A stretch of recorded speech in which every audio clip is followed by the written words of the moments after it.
Good evening, my fellow Americans. This is your 17th of August, 2026 edition of A Quiet Rage. Now, if you've been a fan of the channel or following the channel for a while, you know that I've been away for a bit. And there's a couple of reasons for that. One was that I was working on something else for the channel. Some interviews with local congressional district candidates, which I'll put the, you can check them out. I'll put the link up there over my shoulder. The primary is done.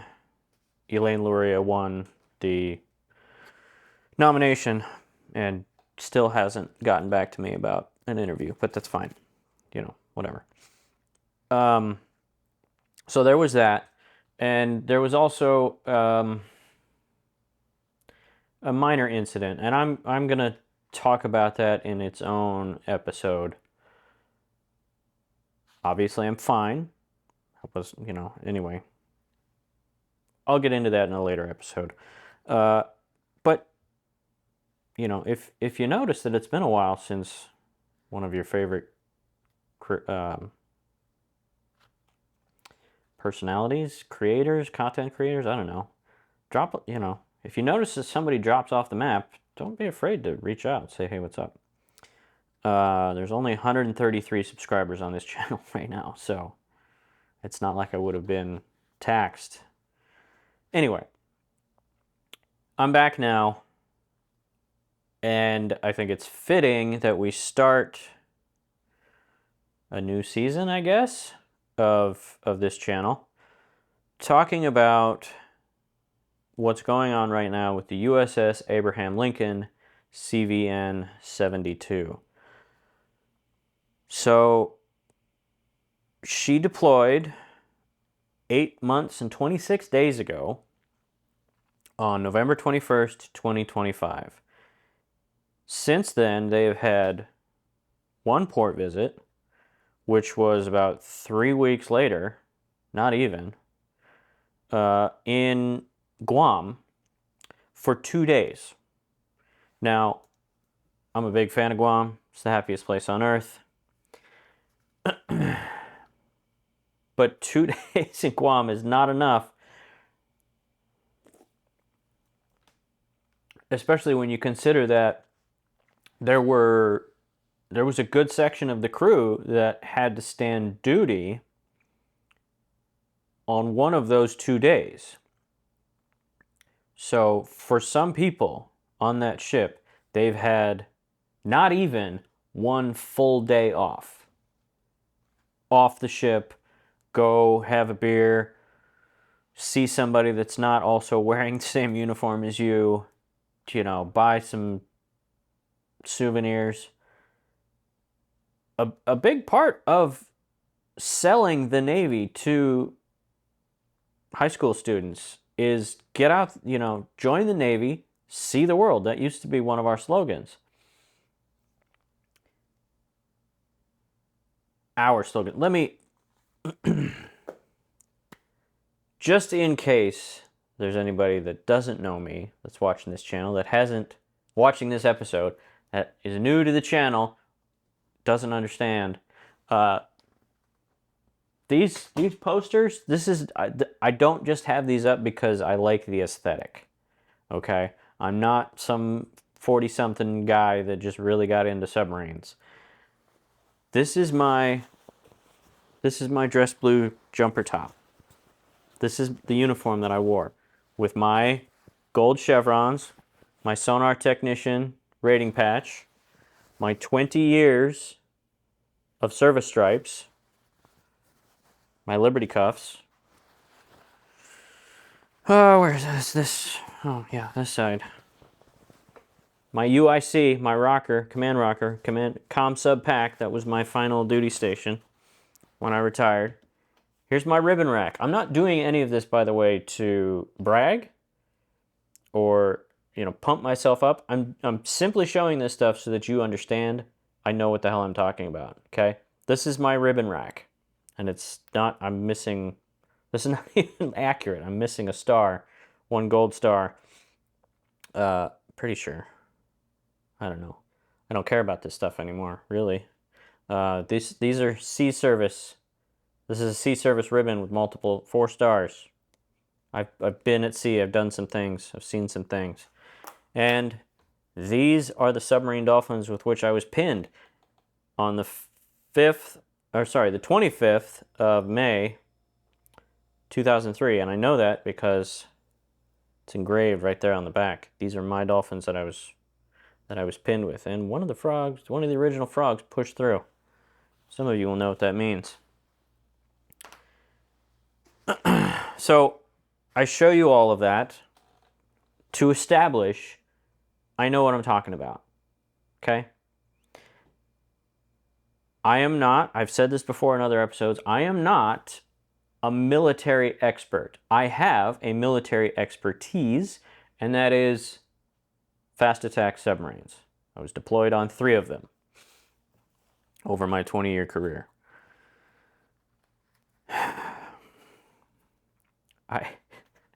My new motto for this channel, by the way, is going to be, I reserve the right to go on a tangent. So, I've never deployed on an aircraft carrier. I've seen plenty of aircraft carriers on my sonar stack. I've seen them through the periscope. I work on carriers now, my current job, but I never deployed on one. But I do know what it's like to be on a ship for an extended period of time. Now, the longest I went between port visits was 56 days, which on a submarine, like, those are like dog years, dog days. It feels interminable because there is no change to the routine. You don't get to see the sun. And I was lucky because I was a sonar tech. I always knew where we were and where we were going and what we were doing and why. I can't imagine what it must be like to be in engineering, be a nuke, just making steam, making electricity, having no idea where you are in the world or what's going on. But anyway, a carrier is its own special animal. Everybody knows that. Everybody that's in the Navy knows that carriers are their own thing. One of the most dangerous places to be historically in the Navy is on the deck of an aircraft carrier. They've gotten a lot safer since their inception, and certainly since World War II and Vietnam, etc. There are 5,000 sailors and Marines on that aircraft carrier. So when I'm going to link 3 articles that I read from 3 different sources, very different sources. None of which, by the way, for you conservatives, for you MAGA, none of them are CNN. Okay, just get that out of the way.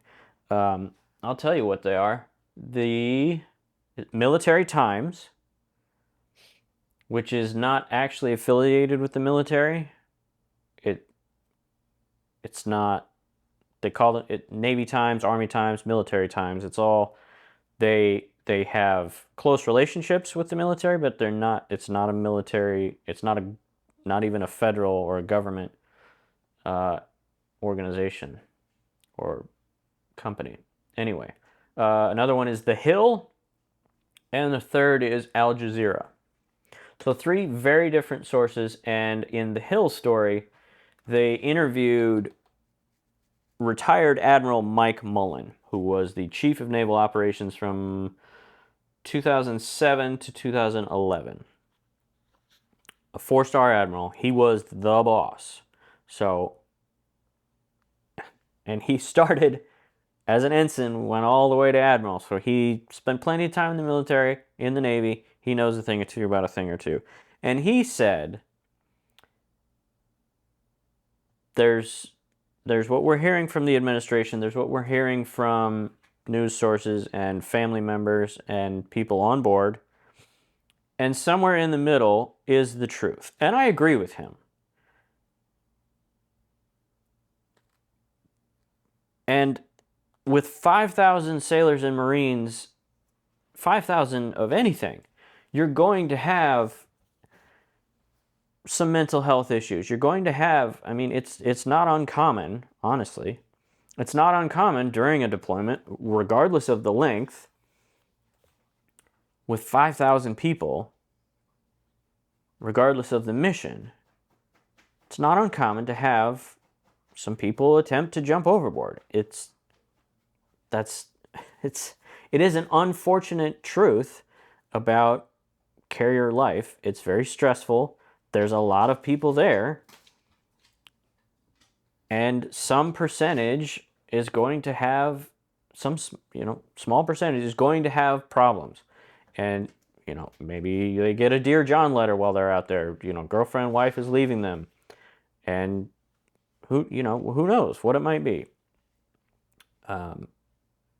So I don't want to minimize the fact that these people are clearly having mental health issues. They should definitely be seen to. I do take issue with Secretary of Defense Pete Hegseth saying that these suicide attempts are completely misrepresented. Those are words that should never come out of your mouth as a Secretary of Defense, and I'm not going to call him the other thing until Congress changes the name. A man in that position should have a little more, at the very least, a little more decorum than to say something like that. But I have other problems with him.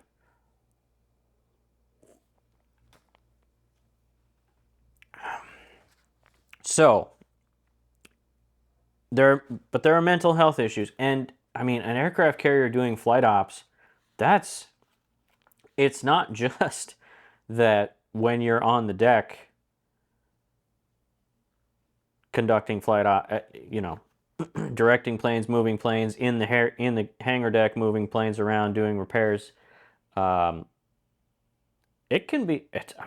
Jets are rather noisy, and your berthing might be real close to the hangar deck, or to the flight deck, and even when you're off trying to get some shut-eye, they might be doing night flight, and you still you hear jet noise.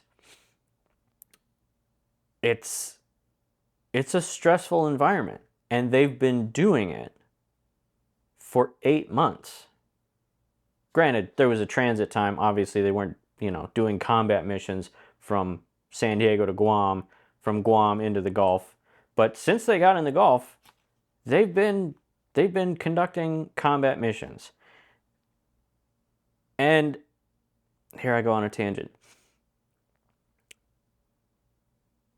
On a submarine, we had a little bit of a blessing in disguise, in that when we were on mission, when we were in the area doing the thing, we didn't get very much contact from the outside world. It wasn't just that we didn't get news and sports. We didn't get emails from the outside world. Occasionally, we would get, because we only almost entirely secure any transmissions off the ship whatsoever. So we would get passive downloads, but it's mostly official traffic. It's mostly mission critical information. We're not going to download news and sports unless we've got some extra space in the bandwidth to do so. So we, on a submarine, we were just in our own little bubble, or bubbleheads, and didn't get CNN or Fox News or anything, really. What news we did get was often things like Military Times, stuff like that. And even just the official Navy news releases. These people on this aircraft carrier, they have television. They get news. They know that we, the United States, started this war. They know, same as we do, that this was entirely Donald Trump's idea. Well, not entirely Donald Trump's idea. It was probably Benjamin Netanyahu's idea as well. Whole nother episode. Not the point of this. What I mean to say is, these sailors and Marines on this aircraft carrier, they're having to grapple in real time with the fact that the U.S. started this war, that this is our fault. We were not attacked. There was no aggression against us. According to the Trump administration, last year, we completely obliterated Iran's nuclear program. So why the fuck are we here? Why are we doing this?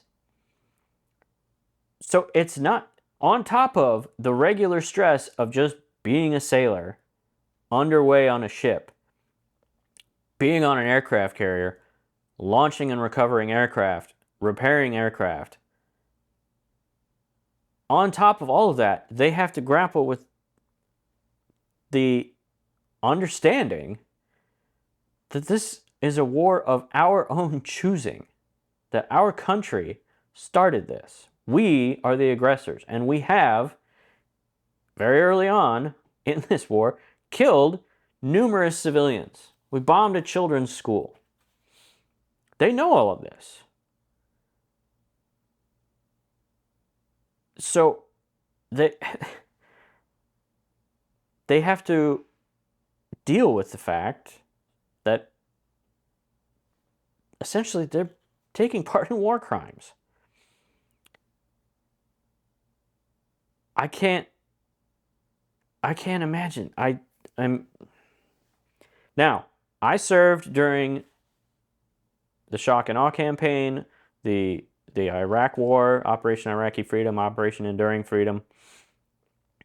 And certainly there were things that were done during those conflicts that were also war crimes. But the two are not the same. The two conflicts are not the same. And I've talked about the war to remove Saddam Hussein before. I'm sure I will talk about it again. It's not the same. Anyway.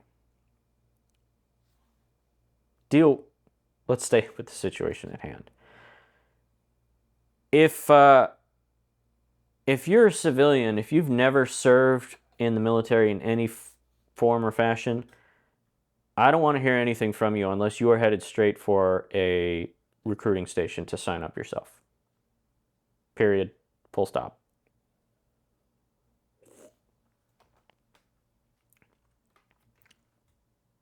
If you did serve, I've seen a couple of things going around on social media, etc. People who served prior. In particular, one guy who was on carriers in Vietnam, telling these sailors on the Abraham Lincoln to stop whining, that things on deployment are always bad. Embrace the suck.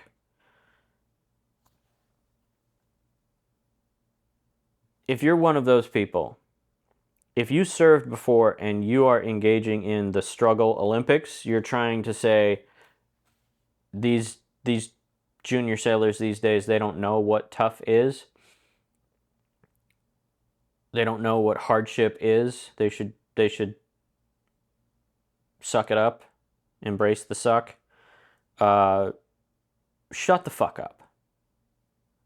have some compassion for your brothers and sisters in uniform.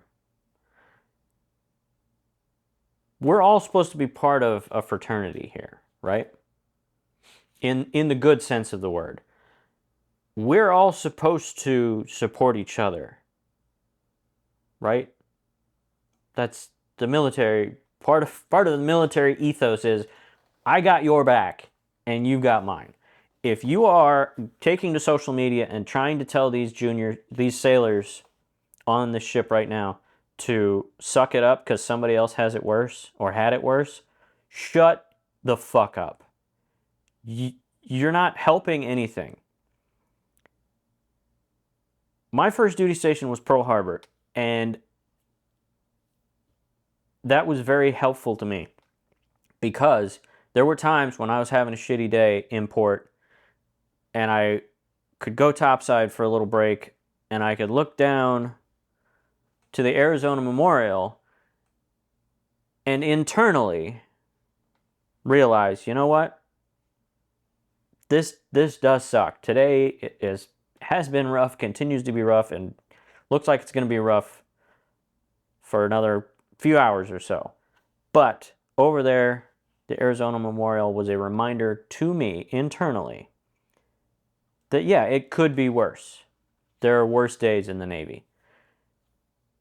That only works if it's internal. If my chief or my LPO, my leading petty officer, or somebody else had come up to me and said, hey man, suck it up. Those sailors on the Arizona had a worse day than you. That would not have worked. That doesn't work. That helps 0 people. That helped the internal realization for me, looking over at the Arizona Memorial, did help. Because I realized it myself. If somebody else is telling you, suck it up, because somebody does or has had it worse, you are not helping. If you are or have been in a leadership position, especially in the Navy,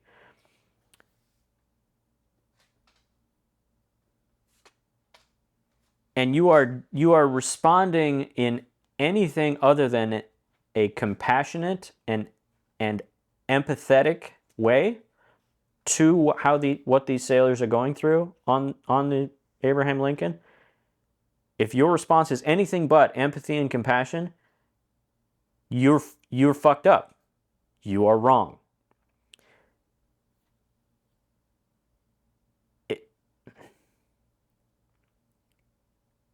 Again, you can't make somebody understand that somebody else has had it worse or does have it worse. When you're in the middle of it, that's the worst thing that there is. Right then, right there. So if you're responding with anything other than empathy and compassion, you're wrong. You're fucked up, and you need to fix yourself. Listening to our junior sailors, I need everyone to pause. Everyone that currently is serving, has served, and civilians that have no idea what this is like at all. We all need to pause and understand it's got to get really bad for sailors to pull out their phones and take videos and post them on social media. It has to get bad to get to that point. You're going to have, every now and again, you're going to have that one knucklehead sailor, and in a crew of 5,000, there's going to be more knuckleheads than we ever dealt with on a submarine on a crew of 140. I understand that. You will have those knuckleheads who are going to do dumb things. But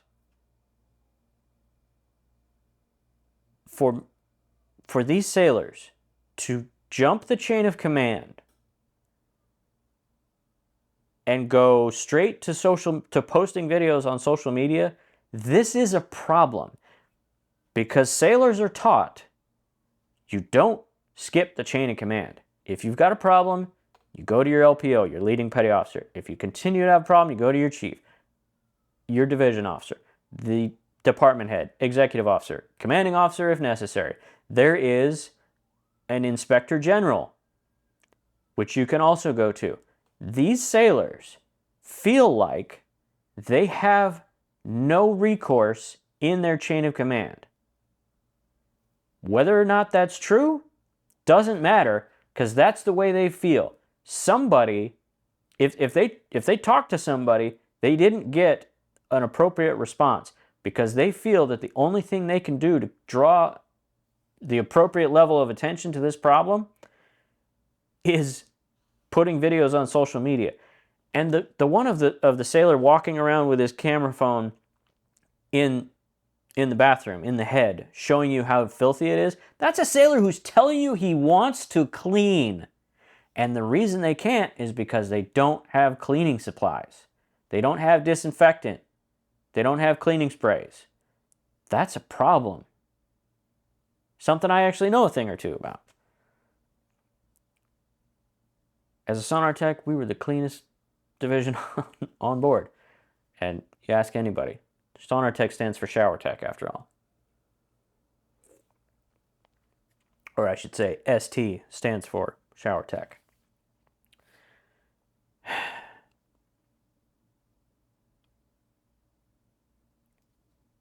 As I said,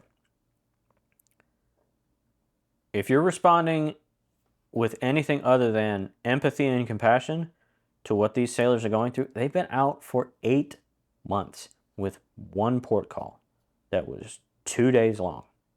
And that was 7 months ago. 8 months, 7.5 months ago. These sailors and Marines are going through it. And for this administration to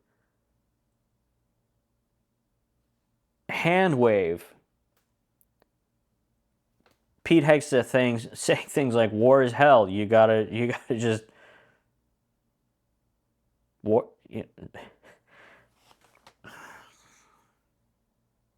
This is what happens when you put incompetent people in charge and they do things without planning. As I said, I served during our Operation Iraqi Freedom and Operation Enduring Freedom. And Pearl Harbor was a ghost town. We ended up leaving a month late because we had some mechanical issues in the engine room.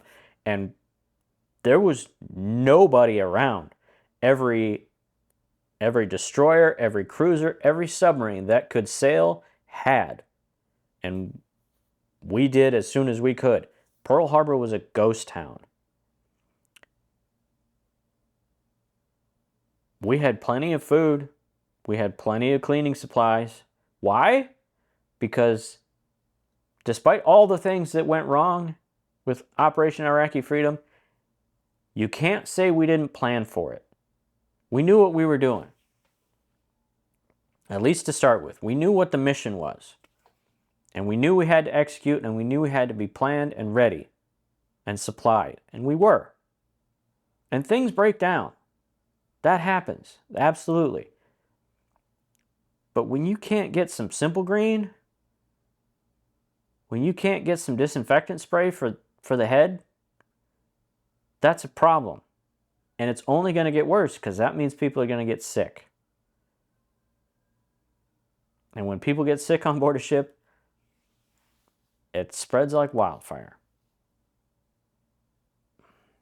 Empathy and compassion are the only appropriate responses to these sailors and their families who have frankly been not listened to and disregarded and hand waved at by this administration just as bad as the sailors have.